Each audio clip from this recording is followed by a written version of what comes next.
Can you guys recall when did you watch Barcelona playing dominant beautiful football last time?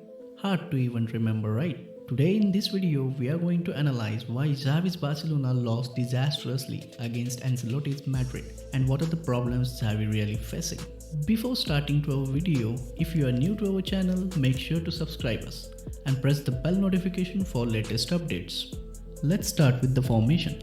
Xavi started 4-2-3-1 formation, same like last Super Club Clásico, where he got 3-1 results. This time, the role of Xavi was given to Sergio Roberto, that is a false winger. But what does a false winger role is? A false winger or 7.5 is nothing but a player who plays centrally, but placed as a winger for creating a tactical confusion in it. Usually we know that Xavi used to keep Araujo at right back to mark Vinicius, whose role is to go wider and provide balls to Rodrigo and Jude Bellingham, etc. But this time Ancelotti came up with a plan same as Xavi. He played initial minutes Vinicius as a false winger, where we have seen him dropping in middle so often.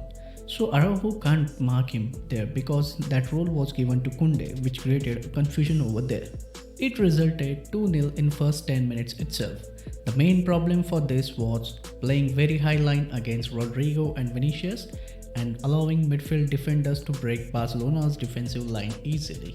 When we saw midfield with Pedri, Gundogan, De Jong and Roberto, that time itself we got initial idea that Xavi wanted to control the midfield. But the fact is, in 15 minutes itself, Madrid had 70% of possession, that too against Barcelona. This is where Ancelotti won over Xavi, as his base tactics were killed and crushed into dustbin by Ancelotti. Let's talk about goal breakdown. In first video, we can see Barcelona played with very high line, whereas problem was when Bellingham received the ball. Look at the structure of Barca defense. He had multiple options to pass the ball, like chip over left wing, pass it to right wing, but he attracted Barcelona's 3 midfielders on him, which created a space between midfield and defensive line. Then he easily broke defensive line with the Vinicius good dummy. And rest of the things you know that Vinicius just played with Iñaki Peña and scored early goal. This was a clear display of poor press, poor high-line defense and Vinicius versus Koundé, not Araujo, as Ancelotti wanted this itself from a false winger. In second video, just look at the structure of Barcelona's defense. After conceding the first goal on high-line defense, how can Xavi allow defenders to place that high? In the video, you can see Rudiger pass ball to Carvajal. Rodrigo positioned himself perfectly as he started to attract Christensen and Koundé both. Araujo marked Vinicius on wide. Here, Araujo wasn't able to mark Vinicius properly and all credit goes to Rodrigo and his run and great pass to Vinicius. This was a poor display of man marking from Araujo. Later, scoreline was 2-1. Barcelona scored a goal and created a good confidence in players.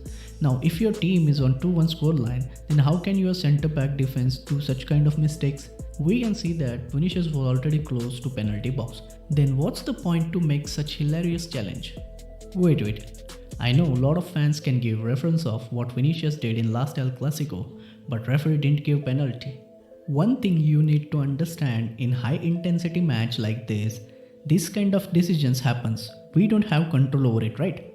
What is in our hand is as a defender to avoid risky tackles and pushes near the penalty box. But do you guys know when Barcelona lost the match actually?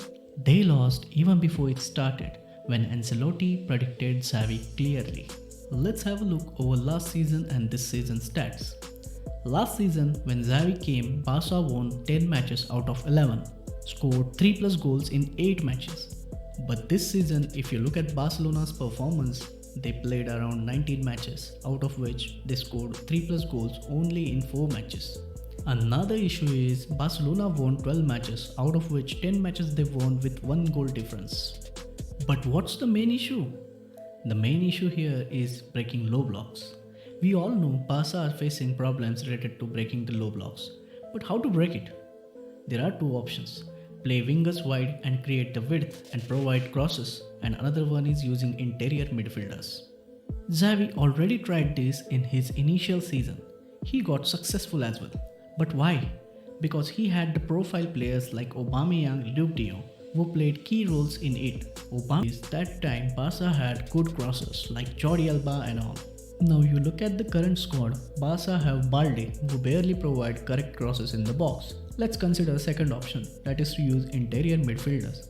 Xavi was able to perform good earlier because he used good interior midfielders like Pedri, Frankie de Jong and all. Now you guys will ask, they are now also present, even Gundogan also came. So what's the actual problem?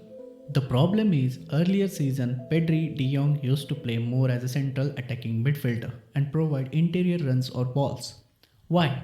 Because of only one man, that is Sergio Busquets. Now as Barcelona don't have proper central defensive midfielder, their players often seen in dilemma whether to go more deep or to attack wise. There is one more problem Xavi is facing currently, that is nothing but clinical striker. Barcelona faced trouble because they didn't have a clinical striker. I know, you guys will say who is Lewandowski?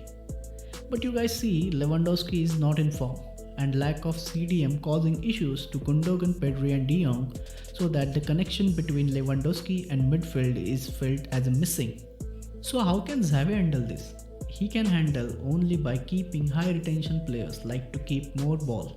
So that's why he started playing 4 players midfielder. And this is what costed Xavi to keep 4 unfit midfielders against new fresh and high intensity midfielders in Real Madrid El Clásico. Recently news came like Xavi started losing the backup from dressing room as well. Not sure how can he bring back Barcelona, but personally I think it is very difficult until he makes the significant changes in his tactics. Let me guys know in comment section what do you think, Xavi should stay or Xavi out? If you like the video, don't forget to subscribe our channel and press the bell notification for latest updates.